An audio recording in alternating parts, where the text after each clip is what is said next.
Hey guys, Michael here from michaelsherlock.com. I'm here with the iPad, and one of the biggest questions I've been getting are native apps versus scaled apps. So basically, one of the platforms of the iPad was it was going to support most of the iPod and iPhone applications out of the box. And how was it going to do this? On a bigger screen, it was going to scale them or put them into a modified viewing window.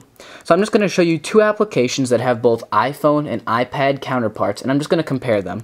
So the first one is Shazam, and I'm going to show you the iPad version first. So it's a pretty nice interface. You have list, this song, this artist, and you can put it into the other orientation. And if I click, and I already tested this, but I'll just show you what the point of the app is. If I click tag,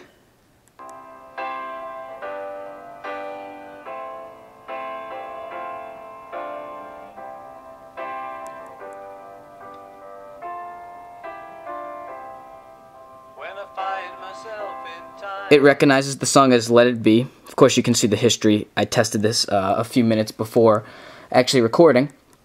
But you have different share options. You can look at the lyrics. You can look at the artist, so about the Beatles, etc., etc. So now let's look at the iPhone version. As you can see, it doesn't fit the screen, and it's a less nice-looking interface, and it doesn't switch orientations. Now, if you click this little thing 2 times, it'll scale it to sort of fit the screen, but it doesn't look as good, and obviously the interface isn't the same. So, this is a very disappointing implementation. Of course,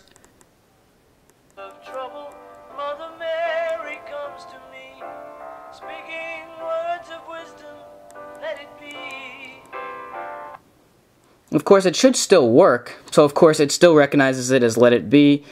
You can still get info, Twitter it, Facebook it, look at lyrics, YouTube, add photo or delete it. So it still works. So it's not to say that iPhone apps don't work. They're just not going to look as good, or they're going to look scaled like this. So the other app I want to show you is USA Today. Here is the iPad version. Fills the screen. Looks really nice.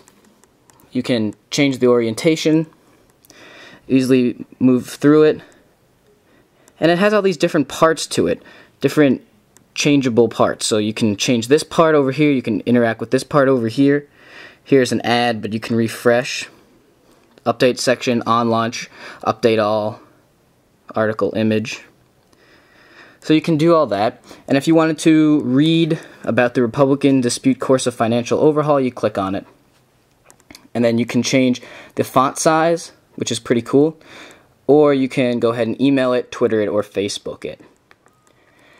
So here is the iPhone version. Again, not a widescreen, so you have to keep it like this. You can zoom or scale, but it's definitely pixelated, it's definitely stretched and doesn't look as good. Of course, you still have similar articles because it's pulling from the same thing. So here's the same article we were just looking at before, but it just doesn't look as nice. You can share the article. You can look at the picture. So the gist of what I'm trying to get at is iPhone and iPod Touch applications will work on the iPad. Unfortunately, compared to the beautiful applications that Apple has pre-installed and the beautiful applications that some third-party developers have made specifically for the iPad, these apps are just not going to look as good. It's not even just that they're scaled or they don't fit at all. It's just they're not as beautiful and they're not as usable because they were designed for a screen like this that isn't as big as the iPad. With the iPad, you have so many different things, and you can really make it, I guess for USA Today, an interactive newspaper, where with the iPhone version, it's more of just an aggregator of content.